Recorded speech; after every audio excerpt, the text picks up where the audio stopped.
Jai Shri Mataji. Let us all bow down to Shri Mataji. Raise our Mother Kundalini and put Bandhan.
Shri Ganesh मंत्र।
Now let us listen to Shri Mataji's speech.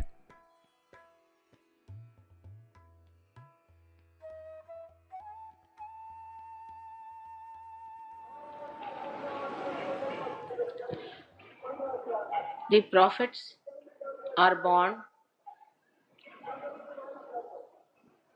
and create a ripple in our consciousness, a new dimension to our understanding, to religion, dharma, which has to be assimilated and has to be understood that whatever the previous prophets have said has to be culminated into something else. So, as we can say, Muhammad Sahib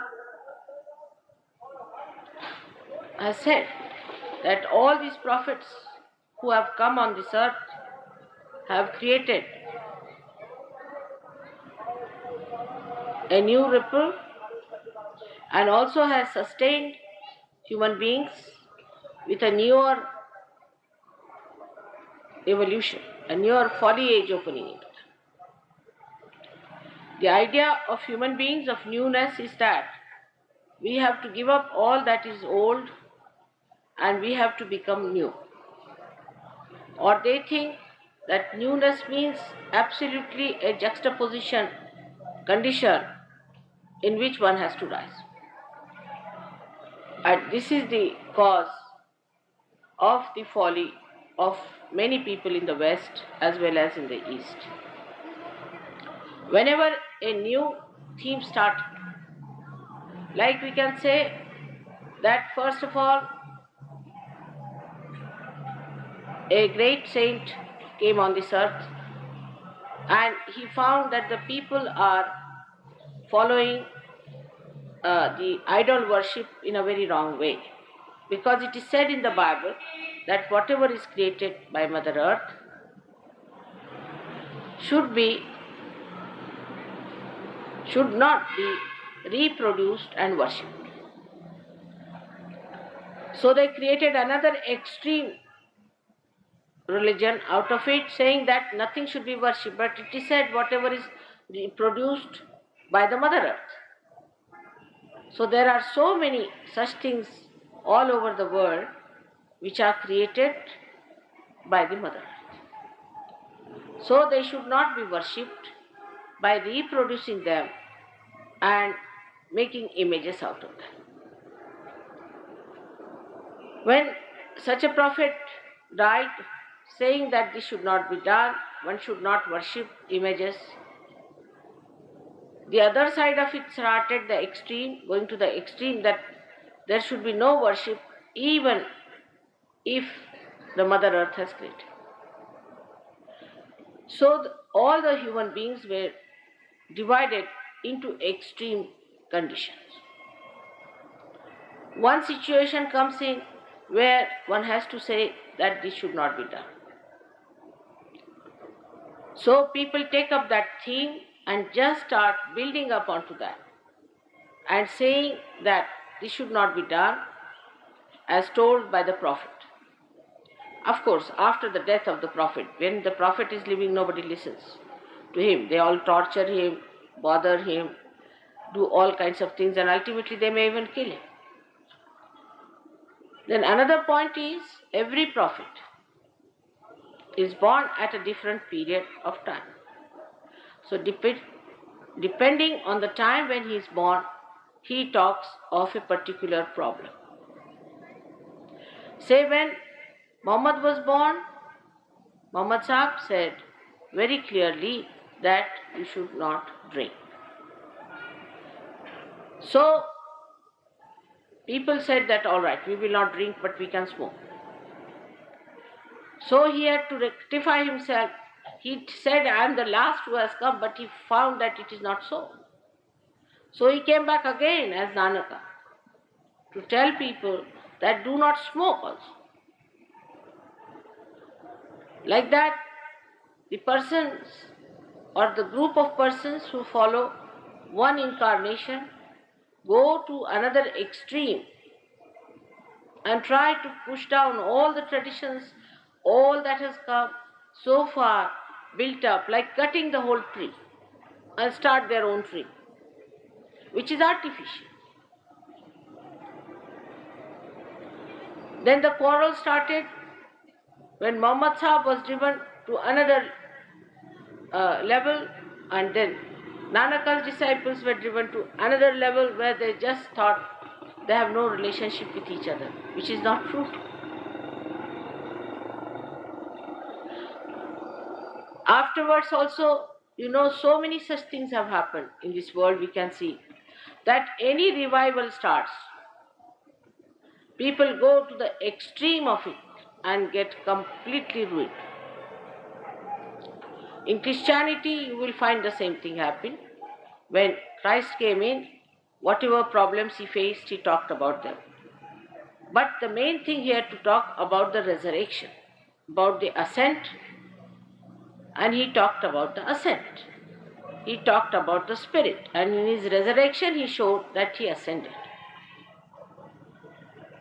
But people did not stick to that point. They never thought that you have to ascend in Christianity. Nobody bothered that you have to ascend. They took a small little things from somewhere. Also, a person came later on called St. Paul, who was not at all with Christ or anything. He started a religion of Christianity which was all absurd, against Christ, anti-Christ. None of these prophets have discarded any prophet who came before them.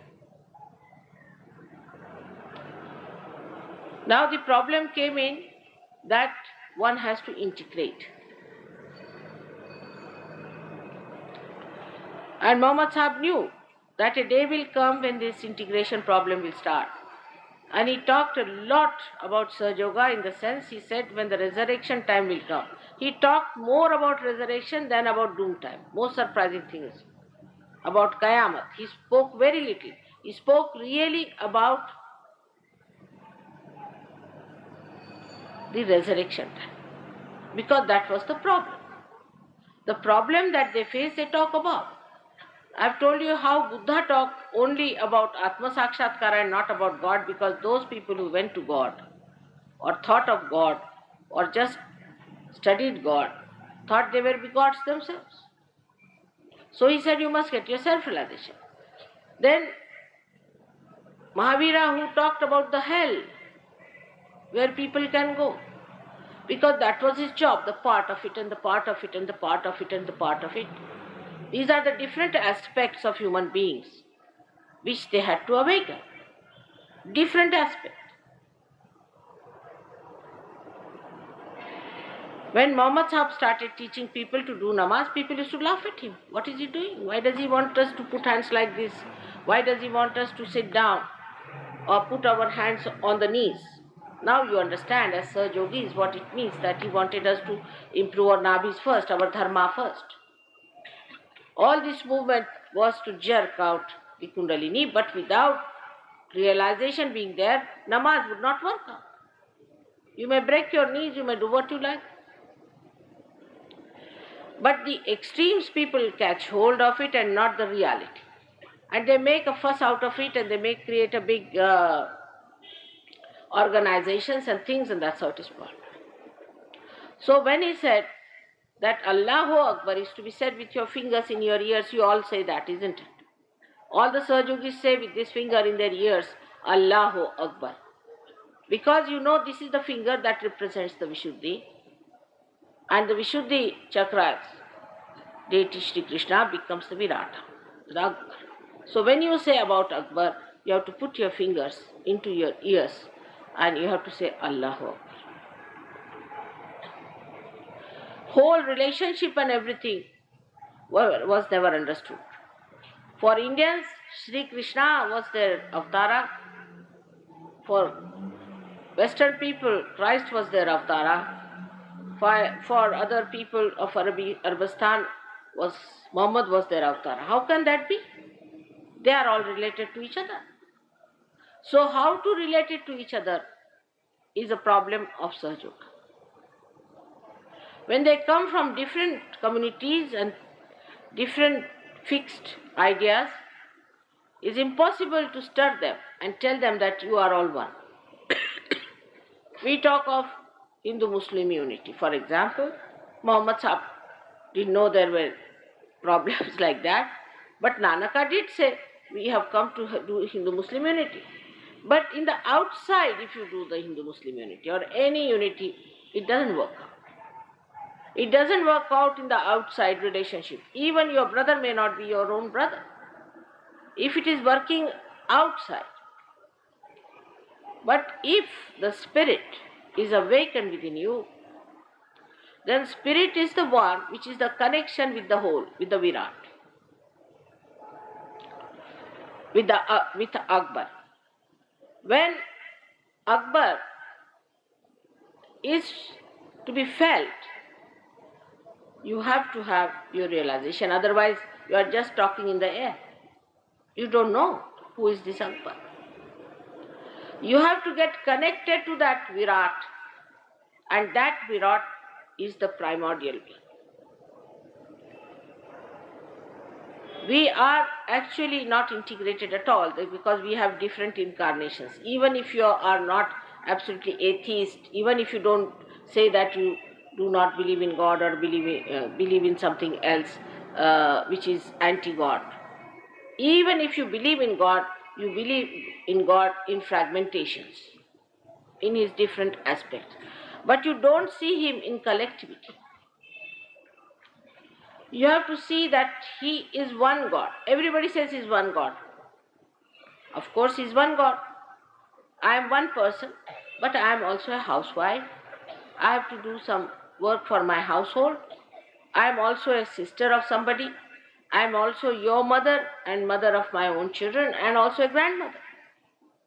So I have so many various aspects of my work which I do. One person has to do it. When we talk of God as one, we think he is Rock of Gibraltar, just one piece. Even Rock of Gibraltar, if you go and see, it is not one piece. Anything in this world, you cannot say is one piece. It has to be a compound or a mixture of something. Then how can God be just one piece hanging in the air like one? God is one. So we'll not have any other aspect of God. God has many aspects, which one has to understand. So there are two concepts which work out in this world, I feel. One is that they believe that there is only one God and there cannot be many aspects of God, which is wrong. Christ has said, those who are not against me are with me. So this kind of a mental conception about God, that he is just like Rock of Gibraltar. See now this pendant you have done it. There are so many lights. They are all giving one light to all of us. They are not giving separate lights, are they? How are they fighting with each other? What is the fight going on? They are adding to the same light. This is one pendant, but we have so many lights. We cannot do with one light. At different periods, a person has to be born. Every period, a person had to be born to enlighten one aspect of human awareness and consciousness. Variety has to be there because human beings are varied. And the variety is that supposing you are supporting somebody's right-sidedness, then there should be somebody who will come and support the left-sidedness. And it is all done so well within us, but it is only human beings in their obstinacy and in their ignorance cannot see it. We all are made the same way, if you see in the whole world. Of course, there is variety in appearances. Maybe an Indian looks like an Indian, and but in India only you can see Indians have so many different faces. You can find all colors and all kinds of things on their faces. In India is the only place where you find all kinds of people. You can have people like Russians, you can have people like Japanese, Chinese, you can have people like Africans. All kinds of people are in this country to show that all people can be called as one race as Indians. Now, it is not always ignorance that makes people forget that we are all one. Every human being laughs the same way. Does he laugh in a different way? If he has to eat the food, he masticates the same way. He cries the same way. When he cries, his crying is the same. His actions are the same way. If a woman is angry with her husband, yesterday I saw Birju Maharaja's program with my brother, and I was amazed how universal we are in our expressions. He was showing how a woman gets angry with the husband and how she behaves. If you see those actions which are depicted, you will be amazed that they are done by all the women all over the world.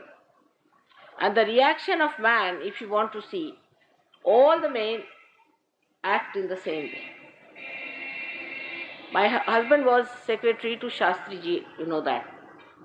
And he went with Lal Bahadur Shastri to Tashkent at his last time. But also he went once to Yugoslavia. And there, who was it? General Tito was where? Huh? Yugoslavia. And General Tito's wife, you see, got very friendly with Mrs. Shastri. Both were very friendly. So Shastriji warned his wife, see now, you are great friends, and now don't start crying like an Indian woman when you leave. So poor thing was controlling her tears all the time. But she told me I was controlling, but it is she who started crying. And such a lot, and then she started crying loudly, hugging me. So I just could not control myself. I also gave in, I also started crying. And both the husbands started looking at the ground.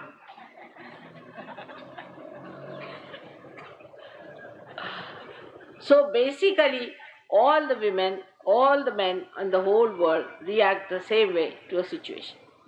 And you can see their reactions very clearly when it comes to children. They all act in the same way, in the same manner. Supposing they hear that two children are caught up in the air somewhere or something is happening to them, the whole world will be worried about them, how they are going to be saved. Something must be done to save them. The whole world will be praying to God, oh God, please save these two children are caught up there somehow or other. Everybody will be worried as if their own child is there. Even when it comes to death, I have seen that. When there was the spacecraft was going to land, and people were worried that they may be lost.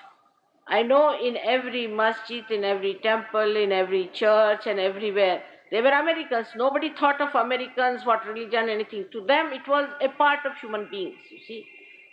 The human bondage started acting.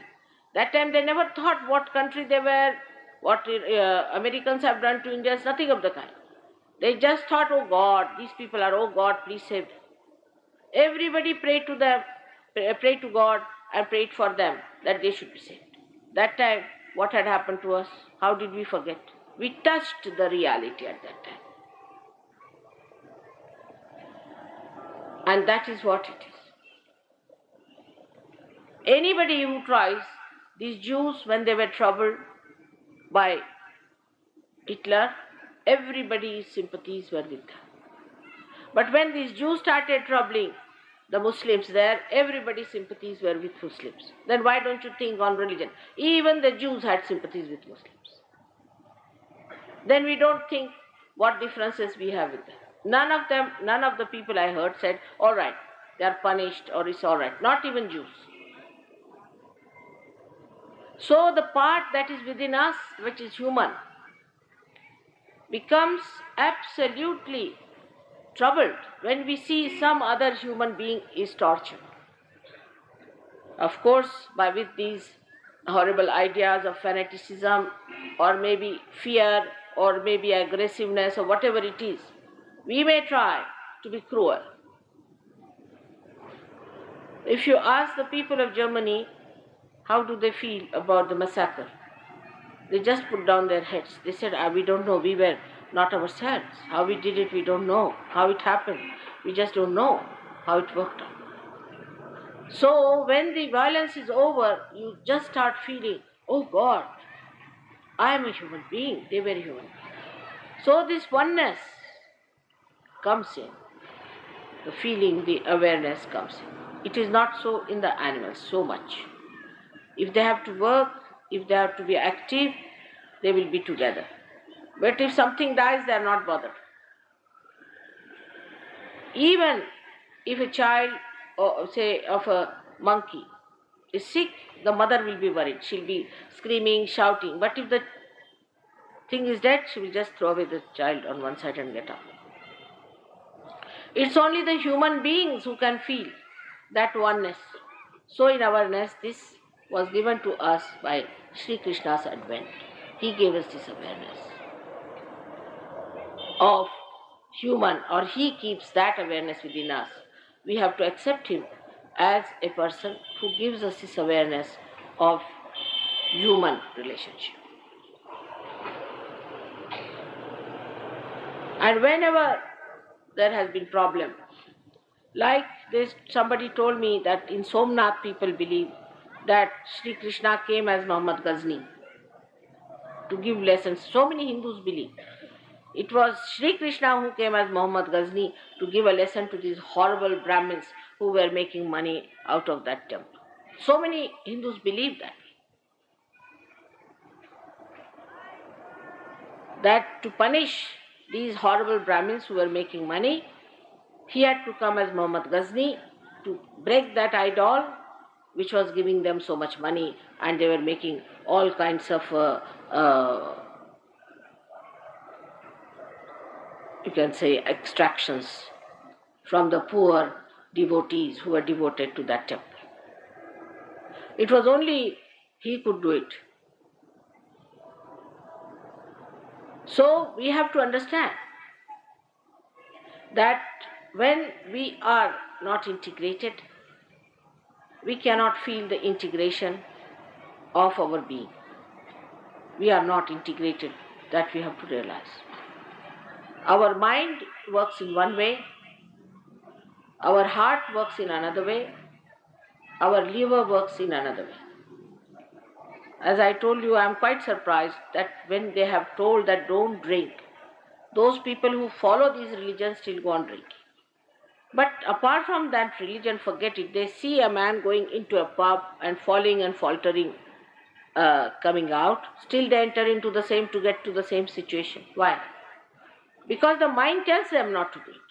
Mind says don't go, the brain says don't go, but their heart is weak. They cannot. The habits, all the habits come through this kind of disintegration. We are so disintegrated within ourselves that if a person wants to do something, he just does the opposite of it. And that is the reason why we accept this kind of juxtapositions in life, what was told by him about music and about everything. Music has come out of God's love to us. Anything that is not for God's love is not music. I'll give you an example. There was a lady who used to do some sort of a kawali.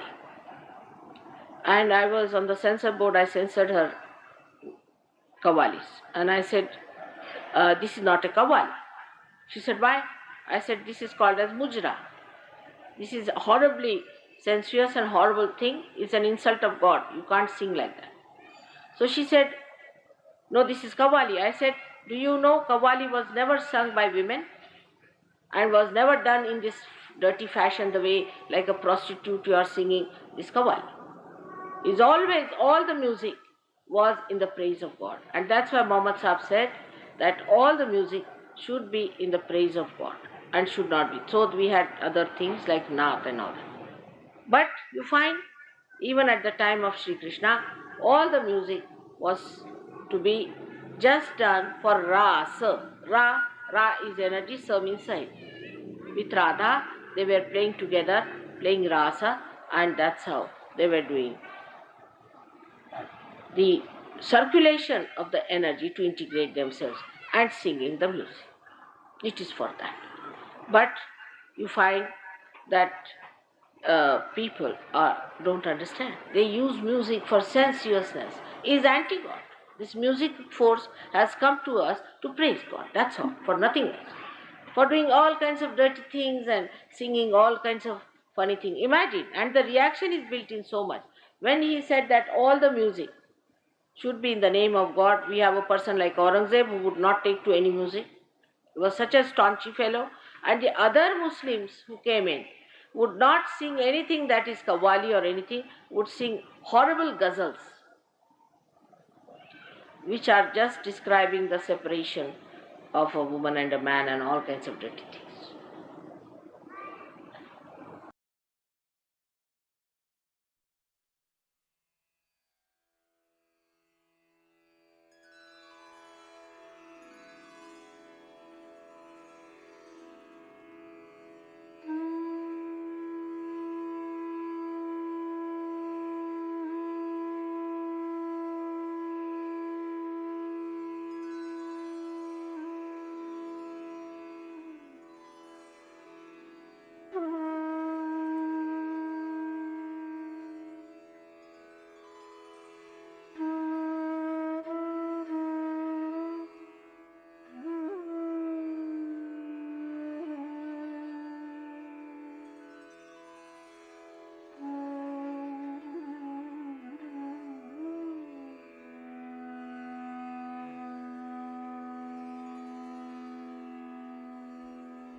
Mahamantras.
Thank you, Shrimataji, for this meditation.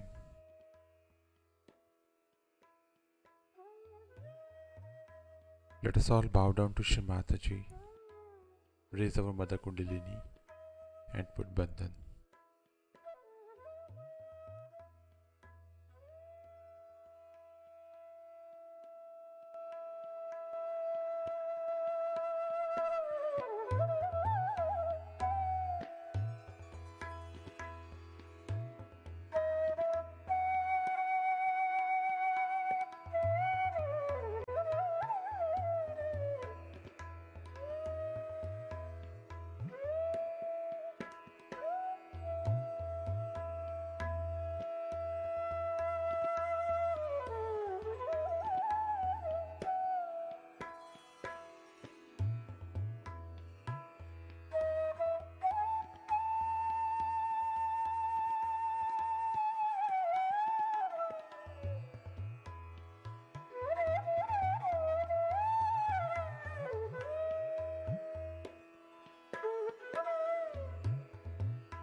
We will continue tomorrow morning, same time. Jai Shri Mataji.